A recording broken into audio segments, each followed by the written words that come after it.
Single heart beat scan ఒక్క second లోనే world class 640 slide CT scan ఇప్పుడు మీ vista imaging Banjara hills లో. Hi నమస్తే, వెల్కమ్ టు ఎడ్రీ మీడియా. నేను మీ రొద్దం శ్రీనివాస్. ఈ వారం రెండు ప్రముఖ వివాదాలు తెలుగు రాష్ట్రాలలో చాలా చర్చనీయాంశంగా మారాయి. అందులో ఒకటి సింగర్ మంగ్లీ గురించి. ఆమె పేరుతో 150 నుంచి 200 కోట్ల రూపాయలు వసూలు చేశారనేది సింగర్ మంగ్లీ పేరుతో వచ్చినటువంటి ఆరోపణ ఒకటైతే, యాంకర్ విష్ణుప్రియ తన ఇన్స్టాగ్రామ్ కంటెంట్, అడల్ట్ కంటెంట్ చూడడానికి 399 రూపాయలు ఎంట్రీ ఫీజు పెట్టారనేది రెండోది. ఈ రెండు వివాదాల నేపథ్యంలో ఇది సమాజంపై ఇట్లాంటి కంటెంట్ కావచ్చు, ఇలాంటి ఆరోపణలు కావచ్చు, ఎట్లాంటి ప్రభావం చూపిస్తాయి, వీటిలో ఉన్న అసలు నిజాలేంటి, వాస్తవాలేంటి, వీటిలో నైతికత ఎంత, అనైతికత ఎంత అనే అంశాలను మనతో మాట్లాడడానికి ప్రముఖ సోషల్ యాక్టివిస్టు కృష్ణకుమారి గారు ఉన్నారు. నమస్తే కృష్ణకుమారి మేడం. ఈ రెండు వివాదాలు మనం ఇందాక మాట్లాడుకున్న రెండు వివాదాలు, ఫస్ట్ మంగ్లీ వివాదం గురించి మాట్లాడదాం. మంగ్లీ ఒక పెద్ద సెలబ్రిటీ స్టేటస్లో ఉన్నారు. ఇప్పుడు ఆమె మీద ఉన్న ప్రధాన ఆరోపణ అడ్వకేట్ సుబ్బారావు గారు చేస్తున్నది ఏంటంటే, ఆమెనే వెనకుండి ఈ స్కామ్ చేసింది, హాస్పిటలు ఇంకోటి చెప్పి ఆమె బొమ్మ పెట్టుకొని చేశారు కాబట్టి ఆమె బాధ్యత వహించాలి, ఆమె దీని వెనక సూత్రధారి అన్నట్లు ఆయన మాట్లాడుతున్నారు. ఇంకోవైపు మంగ్లీ ఏమో అసలు నాకు సంబంధమే లేదు, నాకు వాళ్ళు ఎవరో కూడా తెలియదు, నా తమ్ముడు కాదు అని ఆమె చెప్తుంది. సో ఈ వివాదాన్ని ఒక సోషల్ యాక్టివిస్ట్గా మీరు ఎట్లా చూస్తారు దీన్ని? అంటే ఇప్పుడు నేను ఒక సోషల్ యాక్టివిస్ట్గా ఎలా చూస్తానంటే అండి, ఇక్కడ నాకు మంగ్లీ కానీ వాళ్ళ బ్రదరు, సిస్టరు, ఇంకో మధు, వీళ్ళు నా ప్రధానమైన అంశం కాదు. నేను ఈ క్షణానికి క్షణం నేను బాధితుల తరఫున ఆలోచిస్తున్నాను, బాధితుల గురించే మాట్లాడతాను. Very good. ఇప్పుడు బాధితులకు ఏం న్యాయం జరిగింది, ఏం జరుగుతుంది, ఏం జరగాలి, ఇది మనం మాట్లాడుకోవాలి. దీనికోసం ఒక లాయర్గా ప్రోయాక్టివ్గా సుబ్బు అనే అతను వచ్చాడు. వచ్చి బాధితుల తరఫున అతను కేసు ఫైల్ చేశాడు. కేసు ఫైల్ చేస్తే బాధితుల తరఫున ఉంటాను అన్నాడు. పైగా అతనికి ఇంతకు ముందు కూడా ఇలా ఎవరైతే బాధితులు ఉంటారో వాళ్ళ పక్షాన కేసులు చేసిన అనుభవం కానీ, అతని ఒక బ్యాక్గ్రౌండ్ కానీ ఉన్నది. అతనికి ఉన్నప్పుడు మనం అతన్ని ఖచ్చితంగా అప్రిషియేట్ చేయాలి, ఫస్ట్ పాయింట్. ఇంకా రెండో పాయింట్కి వస్తే, ఇప్పుడు మంగ్లీ ఈమెను చూసే మేము పెట్టుబడి పెట్టాము అని చెప్పి బాధితులు డైరెక్ట్గా చెప్తున్నారు. ఇప్పుడు దానికి మంగ్లీ అంటే ఎవరో తెలియని వాళ్ళు కానీ ఈ మాట చెప్పుంటే మనం కూడా నమ్మేవాళ్ళం కాదు. వాళ్ళు స్వయానా తనకి తమ్ముడు, చెల్లికి కాబోయే భర్త, అలాగే ఈమెకి తెలిసిన మధు అనే అతను, ఆ నలుగురు కలిసి ఇది చేశారు. ఇది చేసినప్పుడు నీకు ఆ మాత్రం వాసన రాకుండా ఉంటుందా? నీ ఇల్లు కేంద్రంగా జరుగుతున్నప్పుడు నీకు తెలియకుండా ఎలా ఉంటుంది? ఇది ప్రాథమికంగా ఎవరికైనా వచ్చే ప్రశ్న. ఇప్పుడు నువ్వు వీళ్ళ తరఫున క్యాంపెయిన్ చేయకపోవచ్చు, వీళ్ళు పెట్టిన కంపెనీల్లో నువ్వు వన్ ఆఫ్ ది డైరెక్టర్గా ఉండకపోవచ్చు, బాధితులతో డైరెక్ట్గా మాట్లాడి ఉండకపోవచ్చు, కానీ వాళ్ళు నీ వాళ్ళు అయినప్పుడు, నీ ఇంట్లోనే వాళ్ళు ఉంటున్నప్పుడు, నీ ఇల్లు కేంద్రంగా ఆ డబ్బులు లెక్కలు డొక్కలు మొన్న చూసినప్పుడు, ఇంత వ్యవహారం ఉన్నప్పుడు నాకు సంబంధం లేదంటే ఎలా కుదురుతుంది? ఇప్పుడు ఇది ఈ రోజు రాలేదు బయటికి, 6 నెలల క్రితం సిసిఎస్కి వెళ్ళింది కేసు. ఆ వెళ్ళినప్పుడైనా సరే నా తమ్ముడు ఉన్నాడు, నా చెల్లెలు ఉంది, ఈ చౌహాన్ ఉన్నాడు, మధు ఉన్నాడు, వీళ్ళందరూ నాకు సంబంధించిన మనుషులు. దీనివల్ల బాధితులకి ఏమైనా నష్టం జరుగుతుందా అనేది ఒకటి. పోనీ బాధితుల గురించి నువ్వు ఆలోచించకపోతే, నీకు ఒక సోషల్ కాన్షియస్నెస్ లేకపోతే నువ్వు ఆలోచించకపోవచ్చు, కనీసం నేనైనా ఈ రొంపిలో పడతానేమో అనే ఒక ఆలోచన నీకు రావద్దా? రావాలి. రాలేదు. పోనీ అప్పుడైనా సరే, ఆ రోజు కూడా మంగ్లీ పేరు బయటకు వచ్చింది, నిజానికి వచ్చినప్పుడు నువ్వు ఇప్పుడు వచ్చి మీడియా ముఖంగా మాట్లాడుతున్నది, ఆ రోజు మాట్లాడి ఉంటే ఈ 6 నెలల్లో అయినా బాధితులు తగ్గేవాళ్ళు కదా. బాధితులు ఇంకా కొత్తగా చేరే వాళ్ళు చేరకపోయి ఉండేవాళ్ళేమో. లేదు అనుకుంటే నీ బాధ్యత నువ్వు వహించిన ఫీలింగ్ అయినా నీకు ఉండేది. ఇవాళ మీడియా నిన్ను ఇంత టార్గెట్ చేసి ఉండేది కాదు. నువ్వు ఆ రోజు చేయాల్సిన పని ఈ రోజు చేస్తున్నావు. ఈ లోపు జరగాల్సిన నష్టం జరుగుతుంది. వీళ్ళు హైకోర్టు నుంచి యాంటిసిపేటరీ బెయిల్ కూడా తెచ్చేసుకున్నారు. ఎవరు? ఈ మధు అన్నతను, వీళ్ళ తమ్ముడు బెయిల్స్ కూడా తీసుకొచ్చేసుకున్నారు. ఇంత తతంగం జరుగుతుంటే ఈరోజు బాధితులు ఒకరికొకరు జాయిన్ అయిపోయి ఈ సుబ్బు నేతృత్వంలో కేసు వేసేసరికి నీకు ఎంతో కొంత భయం అనేది వచ్చింది.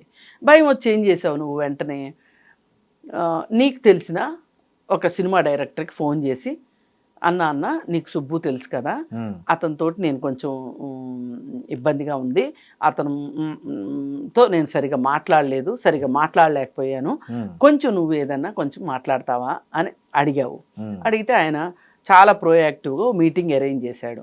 మీటింగ్ అరేంజ్ చేసినప్పుడు ఆ మీటింగ్లో అతను ఏం చెప్పాడు? ఇక్కడ సుబ్బు కాదు, మధు కాదు, నువ్వు కాదు, నేను కాదు, ఇప్పుడు మనం ఏదైతే మాట్లాడుకున్నామో బాధితులే మనకి ఇక్కడ ఇంపార్టెంట్. బాధితులకు అన్యాయం జరగకూడదు. మంచో చెడు నీ పేరు వచ్చింది బయటికి, కాబట్టి నువ్వు ఆ మధు అన్నోడిని పట్టుకుని వాళ్ళకి రిటర్న్ ఇప్పించే. ఇప్పుడు రూపాయికి రూపాయి ఇవ్వలేకపోవచ్చు, 30 అయినా ఇస్తే వాళ్ళే చచ్చినోడి పెళ్లికి వచ్చిందే కట్నం అని చెప్పి వాళ్ళు ఇదవుతారు కదా. నువ్వు అలా ఎందుకు చేయలేదు? ఆయన చెప్పాడు కదా, ఓ పెద్ద మనిషిగా నీకు ఆ మాట చెప్పాడు. చెప్పినప్పుడు కూడా నువ్వు ఎంత యారగెంట్గా మాట్లాడావో, నువ్వు ఎంత రివర్స్లో మాట్లాడావో అక్కడి నుంచి బయటికి వచ్చిన వాళ్ళు చెప్తున్నారు. చాలా యారగెంట్గా బిహేవ్ చేసిందంట ఆ రోజు. సరే, అసలు ఇప్పుడు నీ మీద లేకుండా పోవాలంటే నువ్వు మధుని అప్పచెప్పొచ్చు కదా అని అడిగినప్పుడు, అవును నిజమే, నేను మధుని అప్పచెప్తాననే మాట నీ దగ్గర నుంచి ఎందుకు రాలేదు? అసలు చేయాలి కదా, బాధ్యత కదా, చెయ్యాలి కదా, చేయలేదు. చేయకపోగా ఇప్పుడు ఆ రోజు ఆ వీడియో తీసి పెట్టుకుని మాటలు కాకుండా ఊరికే కూర్చున్న వీడియో, డబ్బులు నన్ను డిమాండ్ చేశాడు డబ్బులు అని చెప్పి ఇప్పుడు అతన్ని అంటుంది. ఇప్పుడు ఓ పక్కన ఇతను బయటకు వచ్చేసేసి మన వేణు ఉడుగుల బయటకు వచ్చేసేసి ఉన్నట్టు కుల్లా చెప్పేశాడు. పోయింది కదా. అవును. ఇప్పుడు అసలు నువ్వు ఆమె నన్ను అప్రోచ్ అయ్యి సుబ్బుతో మాట్లాడమని అడిగింది అని చెప్తున్నాడు. సుబ్బు మంగ్లీతో మాట్లాడి నాకేదన్నా ఇప్పించండి నేను విత్డ్రా అవుతాను అని సుబ్బు అడగల. అవును.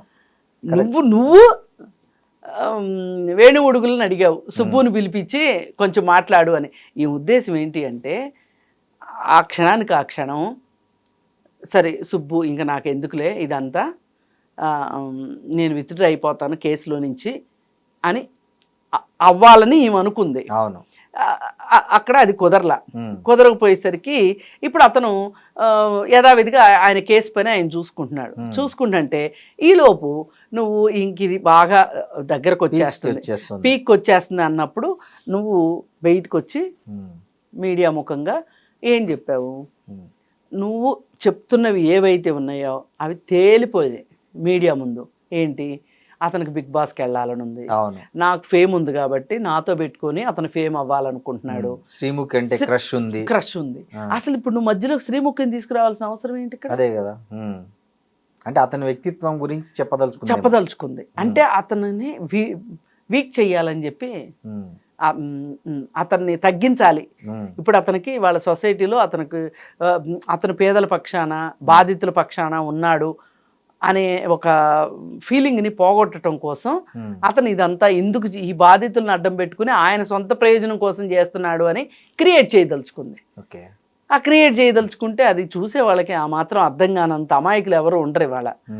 అప్పటికీ కూడా సరే నేను నా నిర్దోషిత్వాన్ని నిరూపించుకోవాలంటే నేను మధు అనే వ్యక్తి నేను దోషిగానే చూస్తున్నాను, అతని కేంద్రంగానే జరిగింది కాబట్టి అతనికి నాకు ఏ విధమైన సంబంధం లేదు అని చెప్పి ఎందుకు నువ్వు బాధితులకు న్యాయం జరగాలని ఆ రోజు కూడా మాట్లాడాల. నువ్వు ఎంతసేపు సుబ్బు మీద ఆరోపణలు చేయటం తప్పితే నీ దృష్టిలో బాధితులు లేరు. ఇంకోటి ఆమె తమ్ముడిని చూపించి ఆ వీడియోలో ఉన్నది నా తమ్ముడు ఒకటి కాదు, అసలు వానికి సంబంధమే లేదు, పోలికలు లేదని కూడా చెప్తుంది అవును. నా తమ్ముడు కాదని. అవును. ఇప్పుడు డబ్బులు లెక్కేసినోడు ఆఫీసోడు అయ్యి ఉండొచ్చు, అవును. వాళ్ళ తమ్ముడు అక్కడ లేకపోయి ఉండొచ్చు. అయినంత మాత్రం నీది అని చెప్పబడుతున్న అపార్ట్మెంట్లోని కార్యకలాపాలన్నీ జరిగినాయి కదా, దీనికి ఏం చెప్తావు నువ్వు మరి? నీ అనుమతి లేకుండా, నీ చెల్లెల అనుమతి లేకుండా, నీ తమ్ముడు అనుమతి లేకోకుండా నీ ఇంట్లో ఇవన్నీ జరుగుతాయా? నువ్వు ఉంటున్న అపార్ట్మెంట్కి మేము బాధితులు కొంతమంది మేము వెళ్ళామని కూడా చెప్తున్నారు. ఒక అతనైతే అసలు వీళ్ళందరితోటి ఇప్పుడు ఇక్కడ నిన్న పంజగుట్ట పోలీస్ స్టేషన్కి వచ్చిన కొంతమంది చెప్పేది ఏంటి అంటే, వాళ్ళతో డబ్బులు కట్టించిన అతను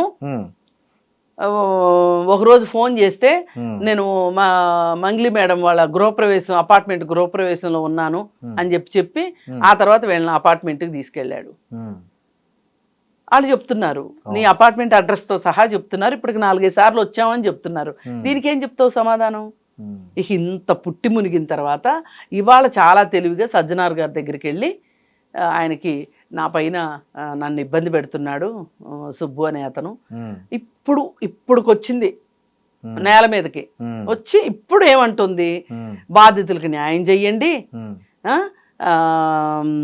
ఆ మధుని వాళ్ళని మీరు ఏం విచారిస్తారు విచారించుకోండి, నా ప్రమేయం ఉందని తేలితే గనక ఎక్కడైనా సరే నేను ఏ శిక్షకైనా నేను రెడీ, ఏ కోర్టుకైనా వెళ్తాను, ఏ పోలీస్ స్టేషన్కైనా వస్తాను అని చెప్తుంది. అంటే ఈమె ధీమా ఏంటి అంటే ఎక్కడా కూడా డైరెక్ట్గా ఏమో మాట్లాడింది లేదు బాధితులతో.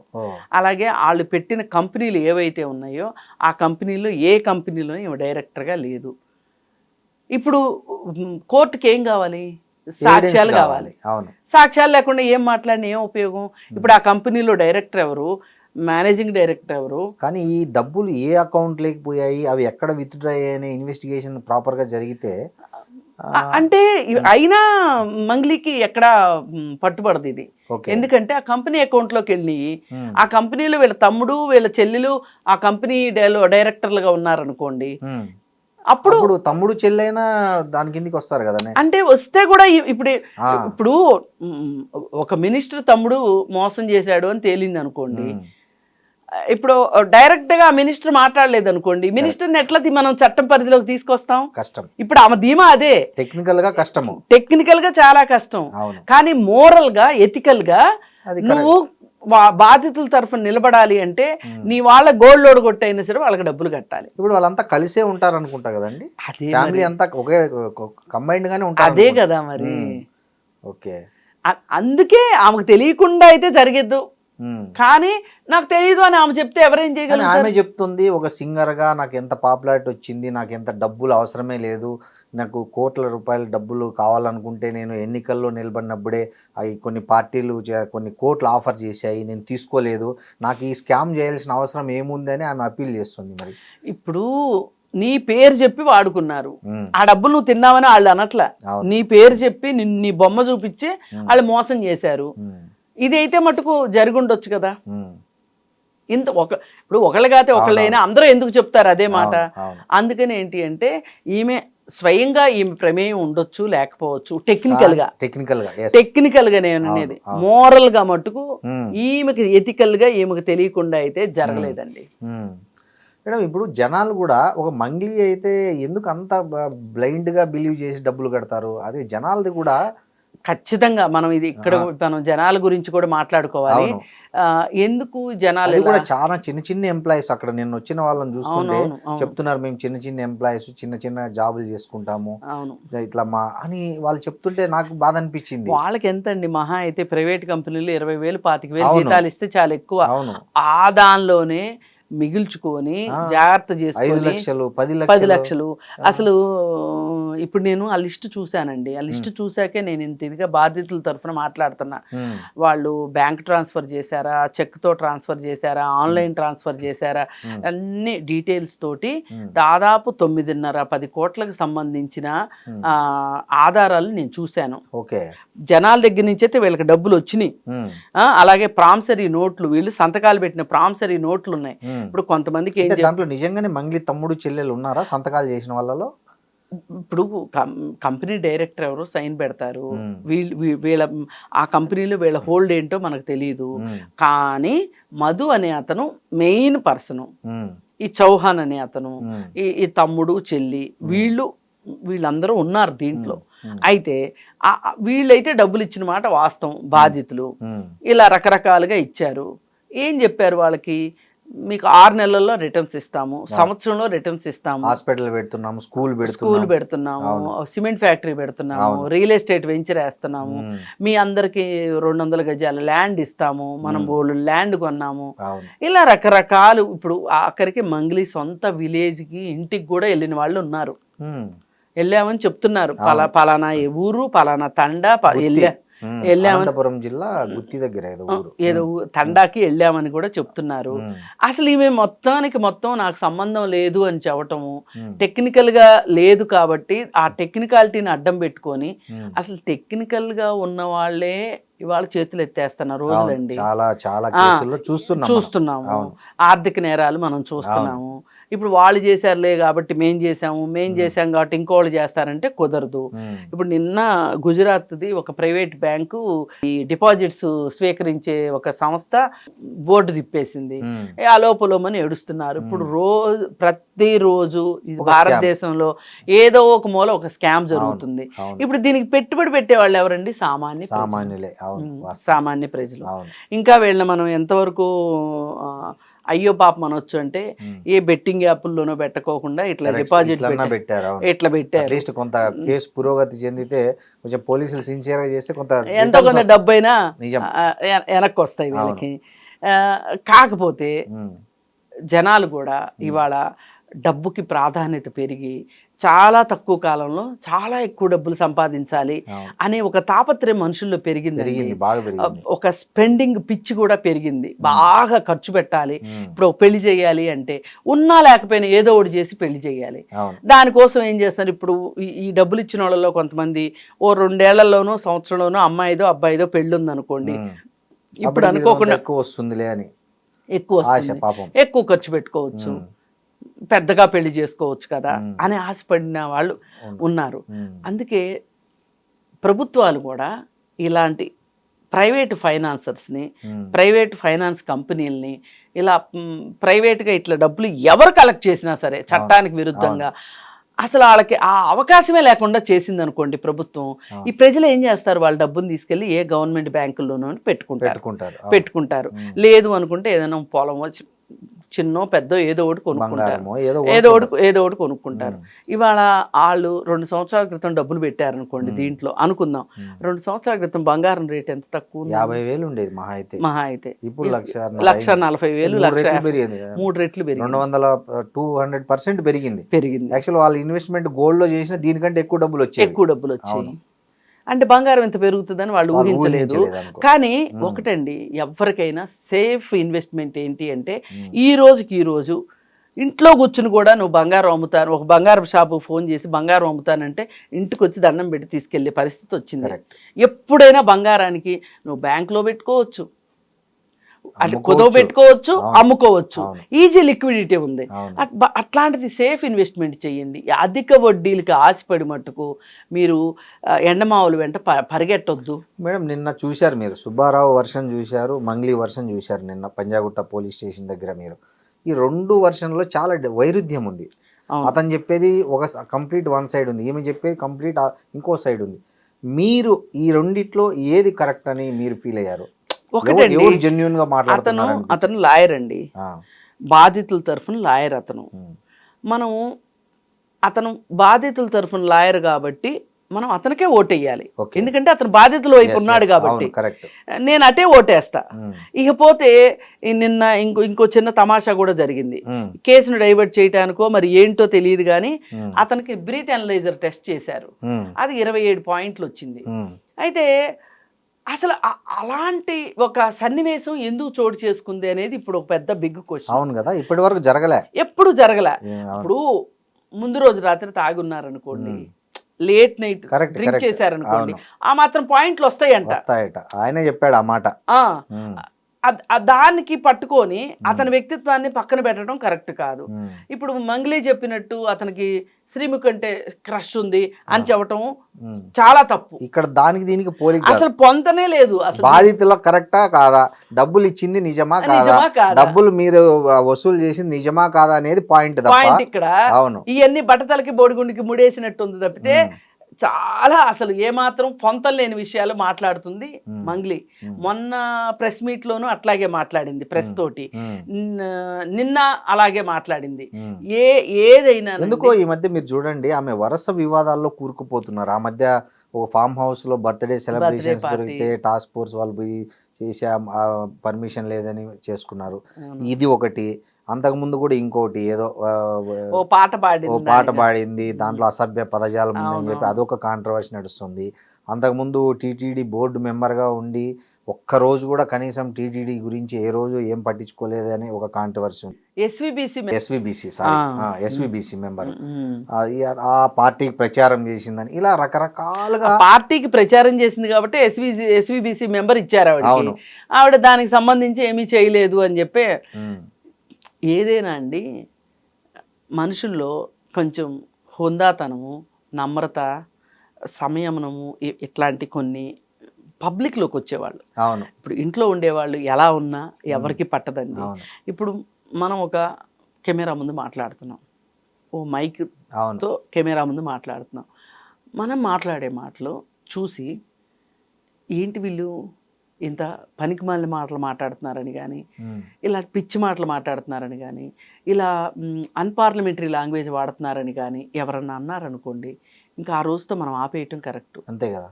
ఆ బ్యాలెన్స్ లేదనుకోండి, ఆ సమతుల్యత అంటాం దాన్ని. ఎందుకు ఆమెకు లేదా, ఇప్పుడు ఫేమ్ ఆమెకి ఆ ఫేమ్ నెత్తికెక్కింది అంటారు కావచ్చు. ఇప్పుడు నాకు ఒక ప్రైవేట్ పర్సన్ చెప్పారు, పూజారి నాగేశ్వర గారి ఆఫీస్ దగ్గర ఆమె చూపించిన యాటిట్యూడ్, ఆమె మాట్లాడిన మాటలు చాలా అభ్యంతరకరంగా ఉన్నాయంట. ఏం మాట్లాడారంట అంత అభ్యంతరకరం? నాకు అంతగా అంటే చాలా యాటిట్యూడ్ తోటి. అసలు అంత యాటిట్యూడ్ అవసరమా? అంటే తను తప్పు చేయలేదని ధీమా వల్ల మాట్లాడిందేమో.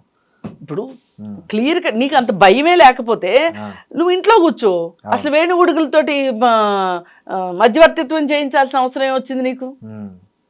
అంటే తన మీద తన పేరు పాడైతుంది కాబట్టి డ్యామేజ్ కంట్రోల్ చేయాలనుకో. అలా చెయ్యాలనుకున్నప్పుడు ఆమెకు స్టేట్మెంట్ ఇవ్వాలి. అవును, వాళ్ళు నా చెల్లి అయినా నా తమ్ముడైనా ఎవరైనా నాకు తెలిసిన వాళ్ళైనా చట్టం తన పని తాను చేసుకుపోవాల్సిందే అని. గాని బాధితులు మీ పక్షాన్ని నేను ఉంటాను అనే ఒక మాట, ఓదార్పు మాట వాళ్ళకి చెప్పున్నట్లయితే బాధితులకి, బాధితుల దగ్గర నుంచి ఇంత రివోల్ట్ వచ్చేది కాదు.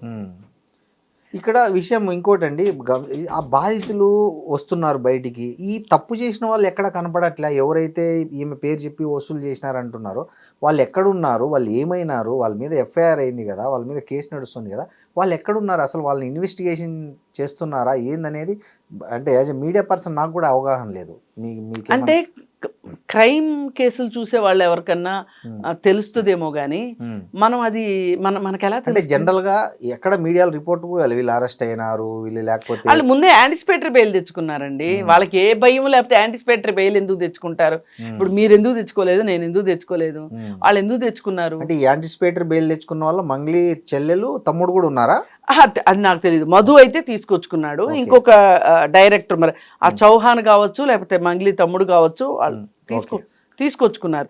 అసలు ఇప్పుడు ఇంకా బయటకు వస్తాయి ఈ కేసు గురించి, ఇంకా బాధితులు ఇంకా వస్తారు బయటికి. ఇప్పుడు ప్రస్తుతం ఈయన దగ్గర కేసు పెట్టిన బాధితులే ఎవరైతే ఉన్నారో వాళ్ళు దగ్గర దగ్గర 10.5 కోట్లు. ఇప్పుడు ఆంధ్ర, తెలంగాణ, కర్ణాటక ఈ 150 నుంచి 200 కోట్లు అంటున్నారు ఎందుకంటే చాలా మంది ఉండాలి. ఇంకోటండి, ఇక్కడ ఆమెకు ఒక సెలబ్రిటీ హోదా వచ్చింది, మీరు అన్నట్లు అనుకోనంత డబ్బు, పేరు అన్నీ వచ్చాయి. ఆమెకి ఏం అవసరం ఉంటుంది మళ్ళీ ఈ రూపంలో కూడా ఆమె డబ్బులు వెనకేసుకోవాలనే ఆలోచన ఆమెకి ఎందుకు ఉంటుంది అనేది కూడా ఒక డబ్బుకి మితం ఉండదండి. ఓకే, మీరు ఎవరికన్నా కూర్చోబెట్టి అన్నం పెట్టండి, చాలు అంటారు. పావుగంట తర్వాత, అరగంట తర్వాత, మరీ బకాసురులు అయితే ఒక అరగంట తర్వాత చాలు అంటారు. ఎవరికైనా మీరు డబ్బులు ఇస్తాను అనండి, చాలు అన్న వాళ్ళు ఎవరైనా ఉంటే నా దగ్గర తీసుకురండి, వాళ్ళకి ఏదో జబ్బు ఉన్నట్లు లెక్క. అంతేనా? ఓకే. మేడం ఇంకో ఇట్లా సెలబ్రిటీ ఆమె మీద ఇట్లా వరుసగా వస్తే ఆమె కెరీర్ దెబ్బతింటది కదా, అది ఆమెకే కదా నష్టము ఇలాంటి వరుస వివాదాల్లో ఇప్పుడు కూరుకుపోయి.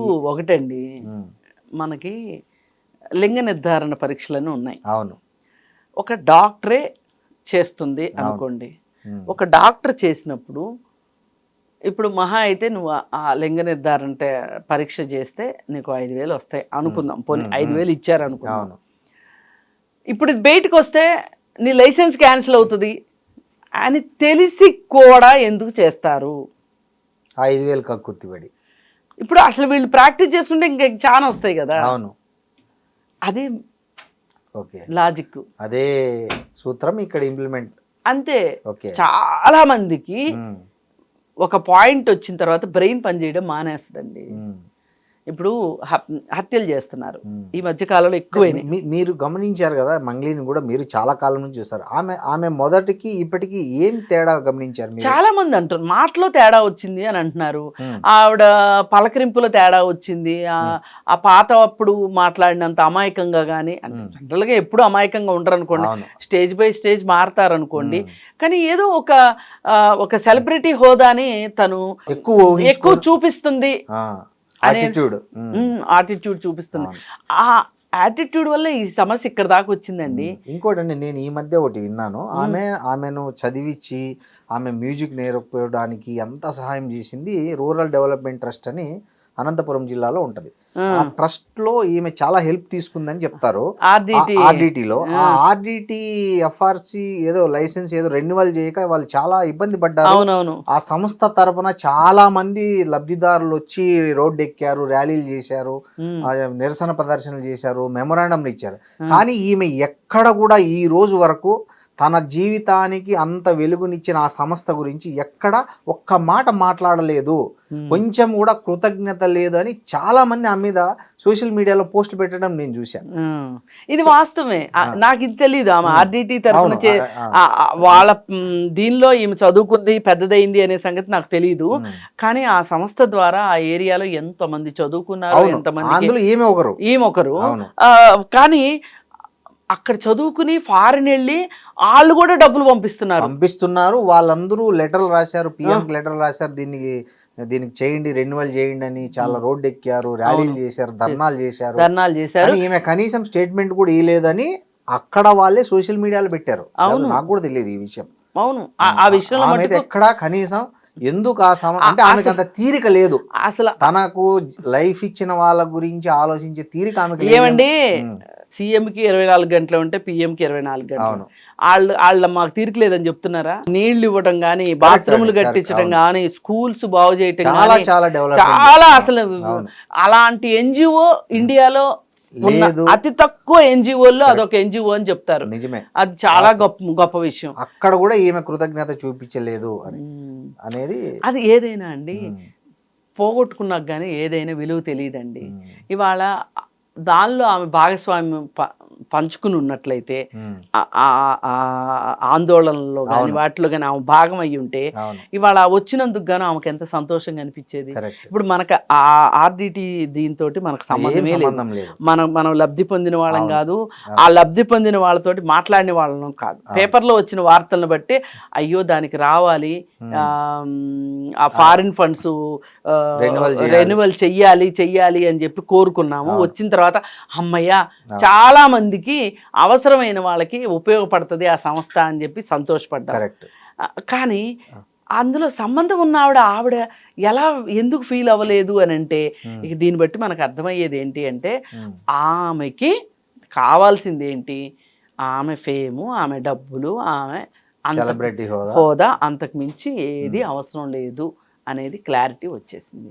అందుకని ఇలాంటి కృతజ్ఞత తెలియని మనుషులు, తనకు బాధ్యత ఉన్న చోట పనిచేయని వ్యక్తి ఈ బాధితుల పక్షాన ఇప్పుడు తప్పనిసరి అయ్యి బాధితులకు న్యాయం చేయండి అన్నది. కానీ ఆమె మనసావాచ కర్మన చేసింది అయితే కనుక ఎప్పుడోనే చేసి ఉండేది. ఇంకోటి కృష్ణకుమారి గారు, ఇంకోటి విష్ణుప్రియ యాంకరు, ఆమె కూడా సెలబ్రిటీ హోదాలో ఉన్నది.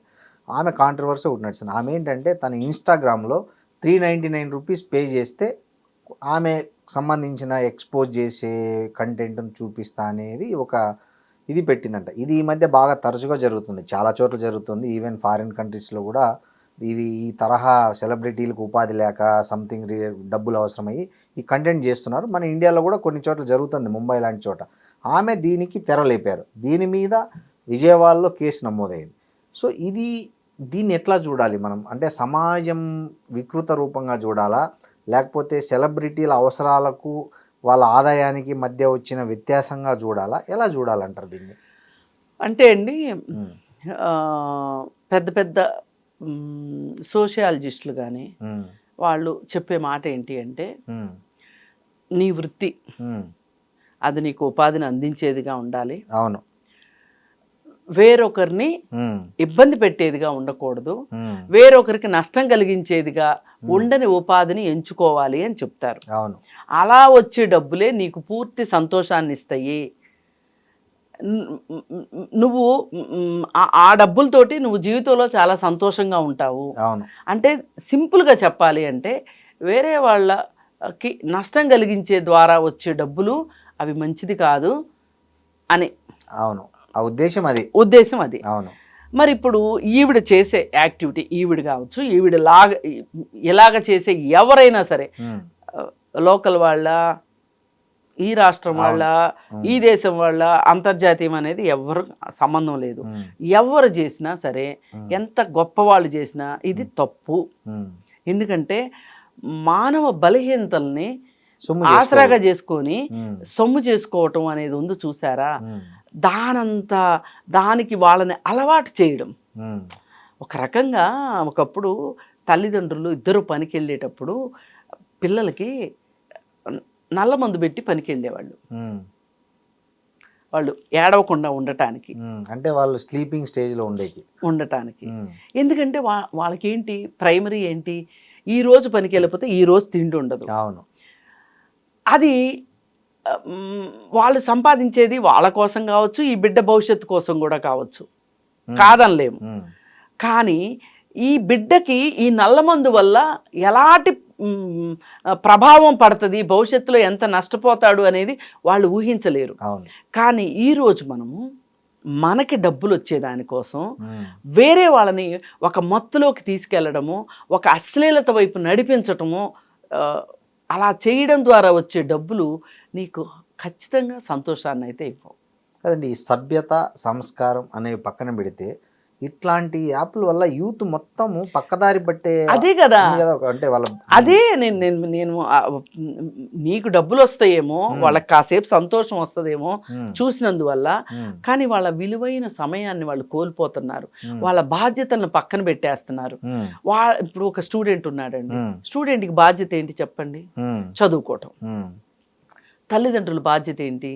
వీళ్ళని మంచి స్కూల్కి పంపించటము, బట్టలు ఇవ్వటము, చదువుకునే పరిస్థితులు ఇవ్వటము, కాదుకూడదంటే కొద్ది గొప్ప ఎంటర్టైన్మెంట్కి డబ్బులు ఇవ్వటం, పాకెట్ మనీ ఇవ్వటం. కానీ ఇవాళ స్టూడెంట్స్ కూడా చాలామంది ఇప్పుడు 4,000 మంది అయ్యారు ఆవిడ సబ్స్క్రైబర్స్. వాళ్ళలో స్టూడెంట్స్ ఎంతమంది ఉండి చాలా మంది ఉంటారు. వాళ్ళు చదువులు మానేసి 399 రూపాయల కోసం ఇంట్లో వాళ్ళకి అబద్ధాలు చెప్పి, ఇంట్లో వాళ్ళు కనుక ఇవ్వలేని పరిస్థితిలో ఉంటే కనుక, ఇవ్వను అంటే కనుక ఆ ఇంట్లోనే దొంగతనం చేసి ఈమెకు పే చేయాలి. ఇది ఏమాత్రం కరెక్ట్? అసలు నువ్వు యువతని ఇట్లా తప్పుదోవ పట్టించడం ఎంతవరకు కరెక్ట్ అండి? ఈమెకి ఎవరు పేరెంట్స్ ఉండరా? వాళ్ళకి ఏమి ఇది ఎంత తెలియదా, లేదా అట్లా గాలి వదిలేస్తారా? ఇట్లాంటి వాళ్ళను పేరెంట్స్ కానీ, ఇప్పుడు బంధువులు, ఇప్పుడు మన సమాజంలో చుట్టుపక్కల వాళ్ళు చూస్తారు, తల్లిదండ్రులు వాళ్ళకు. ఇది పాత రోజులండి, ఇప్పుడు ఏం లేవా? ఇప్పుడున్న పరిస్థితిలో ఏంటంటే తల్లిదండ్రులు కూడా వీలైతే వాళ్ళకి సహకరిస్తున్నారు తప్పితే, ఇప్పుడు ఈవిడ సబ్స్క్రిప్షన్ పెట్టింది అని చెప్పి రీతు చౌదరి పెట్టింది, వీళ్ళని చూసి ఇంకొకళ్ళు అంటే ఓహో ఇది ఒక కొత్త రకం ఉపాధి, ఇలా కూడా డబ్బులు సంపాదించవచ్చు అనమాట. అవును అని వీళ్ళు బిగ్ బాస్లకి వీళ్ళే వెళ్తారు, షాపులు ఓపెనింగ్లకి వీళ్ళే వెళ్తారు, చిన్న చిన్న సినిమాల్లో ఏమన్నా వేషాలు వస్తేను చేస్తారు, యాంకరింగ్ చేస్తారు. ఇవన్నీ నేను తప్పు పట్టను, అది వృత్తి. ఇప్పుడు విజయవాడలో ఒక అతను కేసేశాడు ఈ విషయం మీద. వేసి అతను ఏం అడుగుతున్నాడంటే, సరే విష్ణుప్రియ గారిని చెప్పమనండి, నా వృత్తి ఉమ్, యాంకరింగ్ కాదు, ఉమ్, నా వృత్తి సినిమాలు కాదు, ఉమ్, నా వృత్తి బిగ్ బాస్కి వెళ్ళటం కాదు. ఉమ్. నేను ఇట్లా ఆ, నా ఒళ్ళును.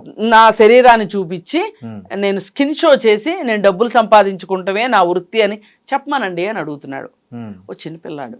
ఉమ్. ఎంత సామాజిక బాధ్యతతో కేసు పెట్టాడండి. అవును. ఇవాళ నిజంగా చాలామంది పెద్ద పెద్ద వాళ్ళు అరే ఇలాంటి పని మనం ఎందుకు చేయలేదు అని అనుకునేలాగా ఆ పిల్లాడు మాట్లాడుతున్నాడు. ఉమ్, పైగా ఇంకొంతమంది ఏమంటున్నారు, ఈ విష్ణుప్రియ ఒక్కటే చేస్తుందా, చాలా మంది చేస్తున్నారు కదా. ఉమ్.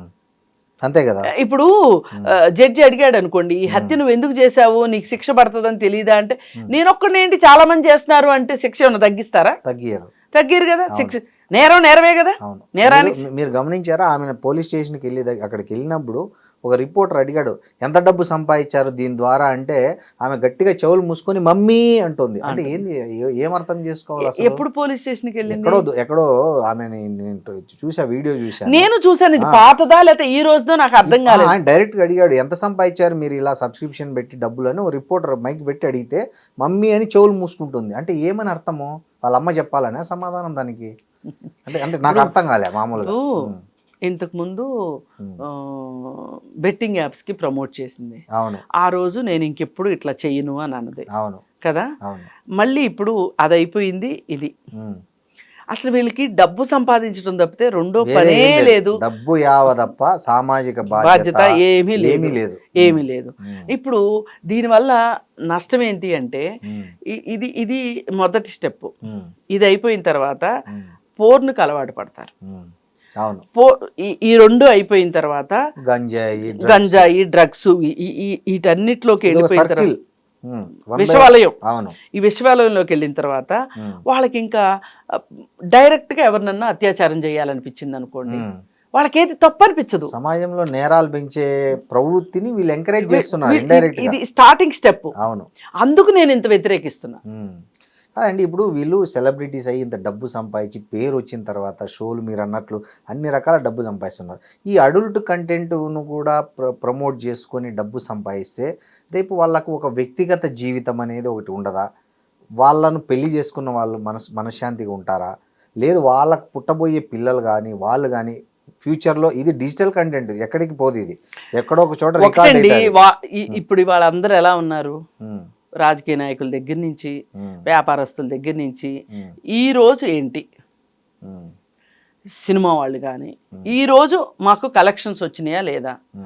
ఇప్పుడు ఏ కంటెంట్ అంటే ఆ కంటెంట్ పెట్టేసేసి అవసరమైతే హీరోయిన్కి చిన్న బట్టలు వేసి అలాగే ఒక స్పెషల్ సాంగ్ పెట్టి 4 బూతు జోకులు పెట్టి మేము సినిమా తీసాము కలెక్షన్లు వచ్చినాయి అని సినిమా వాళ్ళు, వ్యాపారస్తులు మేము ఏ రకంగా అయినా సరే వ్యాపారం చేస్తాము, మేము దొరికినప్పుడు దొంగలవి, మేము డబ్బు సంపాదించాల్సిందే, మాకు డబ్బే కావాలి అనుకునేవాళ్ళు, ఇట్లాంటి వాళ్ళందరూ ఉండబట్టే కదండి.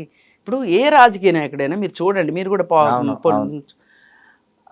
నేను ఈ వాగ్దానం చేశాను, ఈ మాట ఇచ్చాను, నా మేనిఫెస్టో ఇది, నేను ఇది చేయలేకపోతున్నాను, చెయ్యకపోతే నేను మళ్ళీ 5 ఏళ్ల తర్వాత ఎట్లా ఓటు అడుగుతాను అనే ఒక జ్ఞానం ఉంటుందా అండి రాజకీయ నాయకులకి? నెక్స్ట్ టైం ఇంకా ఎంత పెంచాలా, ఎంతమంది ఇవ్వాలా, ఈసారి కంటే ఎక్కువ ఎంత డబ్బు పంపిణీ చేయాలా, ఏం చేయాలా అనేది చూస్తుంది కదా. మరి ఈ చుట్టూ అందరూ ఇలా ఉండగా మామూలు మనుషులు కూడా ఇలా కాకుండా ఎలా ఉంటారండి? అవును. ఈ ప్రభావం అన్ని చోట్ల ఉంటుంది. అందుకని ఏంటంటే అలా అని దొరికిన వాళ్ళని ఎక్స్క్యూజ్ చేయమని కాదు నా ఉద్దేశం. వీళ్ళలా ఎందుకు ఆలోచిస్తున్నారు? ఇప్పుడు మీరు ఇవన్నీ చేసుకుంటున్నారు కదండి, ఈ డబ్బులు సరిపోవా అని అడిగినందుకు నేను ఇదంతా చెప్పాను. ఇప్పుడు ఒక పొలిటీషియన్కి, ఒక వ్యాపారస్తుడికి ఇంత డబ్బు సరిపోదా అండి? సరిపోతుంది. ఇప్పుడు నిన్న మొన్న వేదాంత గ్రూప్ ఉంది కదా, వాళ్ళ అబ్బాయి చనిపోయాడు. చనిపోతే ఆయన చాలా బాధగా, నేను నా ఆస్తిలో సగభాగం నేను సమాజ సేవకు వాడతాను అని చెప్పారు. కానీ ఆయన సంపాదించిందంతా సమాజం మీదనే, ఆయన సంపాదించిందంతా పేదవాళ్ళ మీదనే. ఇప్పుడు గిరిజన గ్రామాల్లో ఊళ్ళకు ఊళ్ళు మైనింగ్ లో వెళ్ళిపోయినాయి. ఆ మైనింగ్ లోనే ఆయన సంపాదించాడు డబ్బులన్నీ. అంటే ప్రభుత్వాలకి లంచాలు ఇచ్చే వాళ్ళకి లంచాలు ఇచ్చి, రాజకీయ నాయకులకి లంచాలు ఇచ్చి, అధికారులకి లంచాలు ఇచ్చి, ఏం చేసైనా సరే నేను డబ్బు సంపాదించాలి అనుకున్నాను. సంపాదించావు కదా. ఈ రోజు నీ కొడుకు చనిపోయాక నీకు ఏమనిపించింది? సగం సమాజానికి ఇస్తానంటున్నావు నువ్వు. అసలు నువ్వు సమాజం నుంచి ఇంత ఎందుకు తీసుకున్నావు? ఏం అవసరం? నువ్వు ఎందుకు తీసుకున్నావు చెప్పు? సమాజం నుంచి నీకు ఇంత కక్కుర్తి దేనికి? ఈ కక్కుర్తి అనే మాట ఉంది చూసారా? విష్ణుప్రియ కావచ్చు, విష్ణుప్రియ లాగా చేసేవాళ్ళు కావచ్చు, ఈ రాజకీయ నాయకులు కావచ్చు, వ్యాపారస్తులు కావచ్చు, వీళ్ళందరికీ వర్తిస్తుంది ఈ కక్కుర్తి అనే మాట. ఇంకోటి ఏంటంటే మిమ్మల్ని కానీ సుబ్బారావు గారిని ఈజీగా ఓ మాట అనేస్తున్నారు. ఏంటంటే మీరు సెలబ్రిటీలను టార్గెట్ చేసి మీరు ఫేమ్ తెచ్చుకోవడానికి టార్గెట్ చేస్తున్నారని అంటున్నారు. అది సరేనండి, అనుకోనివ్వండి. ఇప్పుడు ఎవరు తప్పు చేస్తే వాళ్ళ గురించి మాట్లాడతాం. ఇప్పుడు వేదాంత ఆయన ఉన్నాడండి, ఆయన నాకు తెలుసా? తెలియదు. నేను చూశాను ఆయన. అసలు మీరు ఆయనకు తెలియదు, ఆయన మీకు తెలియదు. తెలిసే అవకాశం కూడా లేదు. ఆయన గురించి ఎందుకు మాట్లాడాం? ఇప్పుడు ఇంత చౌకబారుగా టాటా గురించి మాట్లాడము. ఈజ్ ఎ నోబుల్ పర్సన్ కదా. అవును. మరి ఈయనకంటే ఫేమస్ కదా టాటా. చాలా ఫేమస్. మరి టాటాను కూడా అనేసేసి నేను ఫేమ్ లోకి రావచ్చు, ఫేమస్ అవ్వచ్చుగా. కరెక్ట్. ఫేమస్ అవ్వాలంటే ఫేమస్ అవ్వడమే అనుకుంటే అవును. అందుకని ఎవరు ఏం మాట్లాడినా, ఎలా మాట్లాడినా నా స్పందన ఈ విధంగానే ఉంటుంది. ఇది సమాజానికి మంచిది కాదు, ఇది సమాజానికి చెడు చేస్తుంది అంటే నేను దాని గురించి మాట్లాడతా. నా పేరే, నాకు ఇంటి పేరు కూడా లేదు. నా పేరు కృష్ణకుమారి, సోషల్ యాక్టివిస్ట్ అంటే అదే నా అడ్రస్. అవును. ఇంటి పేరు ఎందుకు లేదండి? నేను చెప్పను, నాకు ఇష్టం ఉండదు. అంతేనా? నేను ఇంటి పేరు ద్వారా గుర్తింపులోకి రావాలని నేను ఏ రోజు అనుకోను. అది మా తండ్రి ఇంటి పేరైనా నేను అది బిలాంగింగ్గా అనుకోను. నా పెళ్లి తర్వాత ఇంటి పేరు నేను బిలాంగింగ్గా అనుకోను. అసలు నేను ఇంటి పేర్లకి, కులాలకి, మతాలకి వీటన్నిటికీ నేను వ్యతిరేకం. ఇంటి పేరు పెట్టుకోలేదు అంటే కొన్ని చోట్ల తప్పదు. ఇప్పుడు బ్యాంక్ అకౌంట్ ఆధార్ అట్లాంటి దగ్గర తప్పదు. తప్పించుకోగలిగిన దగ్గర మటుకు నేను ఇంటి పేరు చెప్పను. అందుకని ఏంటంటే నేను కానీ నాకు గుర్తింపు ఏంటి అంటే నా పనే నాకు గుర్తింపు. సామాజికంగా ఎవరికైనా అన్యాయం జరుగుతుంది అంటే మాట్లాడతాము. మొదట నేను మాట్లాడిన తర్వాత అందరూ అదే రూట్లోకి వచ్చిన సందర్భాలు బోల్డ్ ఉన్నాయి. ఇప్పుడు అఘోరి అనే విషయం వచ్చింది. అఘోరి విషయంలో డే 1లోనే నేను ఫస్ట్ డే రోజు నేను ఇతను దొంగ, మోసగాడు చెప్పారు. అసలు ఇతను దేవుడు కాదు, అఘోరీలంటే ఇలా ఉండరు, ఇలా సభ్య సమాజంలోకి రారు వాళ్ళు, ఇతను దొంగ అని చెప్తే చాలా మంది కోపం వచ్చింది. అట్లెట్లా మాట్లాడతారు? ఆ ఉసురు తగులుతుంది మీకు. వాళ్ళు శపిస్తే మామూలుగా ఉండదు. అది చివరికి ఎక్కడికి పోయాడు వాడు? చెంచల్ కూడా జైలుకి వెళ్ళాడు. అది అందుకని ఇట్లా చాలా విషయాలు. ఎందుకంటే నాకు బయాస్ లేదు, నేను ఎవరి పక్షం వహించను. ఎవరికి బాధితులు ఎవరుంటే వాళ్ళు. ఇప్పుడు ఇక్కడ కూడా విష్ణుప్రియ విషయంలో బాధితులు ఎవరో నాకు డైరెక్ట్ గా తెలియాల్సిన అవసరం లేదు. కానీ నా దేశం యొక్క యువత, నా దేశం యొక్క స్టూడెంట్స్ వాళ్ళు బంగారు భవిష్యత్తుని చెడగొట్టుకుంటున్నారు. అసలు ఇవాళ మామూలుగా ఉన్న పరిస్థితులే అరకొరగా ఉన్నాయి.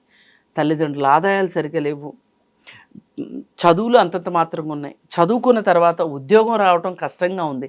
అసలు వీళ్ళ భవిష్యత్తు ఏంటి, ఏం ఆలోచిస్తున్నారు, వీళ్ళు భవిష్యత్తు కోసం ఏం చెయ్యాలనుకుంటున్నారు, ఎంత మెరుగైన భవిష్యత్తు అంటే జీవితంలో కనీసం 2 పూట్ల తిండి తినగలిగే పరిస్థితులు వీళ్ళకు ఉంటాయా లేదా, ఇలా ఆలోచించటమే తప్పితే మనకి పెద్ద పెద్ద సెలబ్రిటీస్ మనకు తెలియాలి వాళ్ళతోటి. ఇప్పుడు మీకు విష్ణుప్రియ మీ ఎదురుగా వచ్చి నిలబడితే మీరు ఏం చెప్తారు?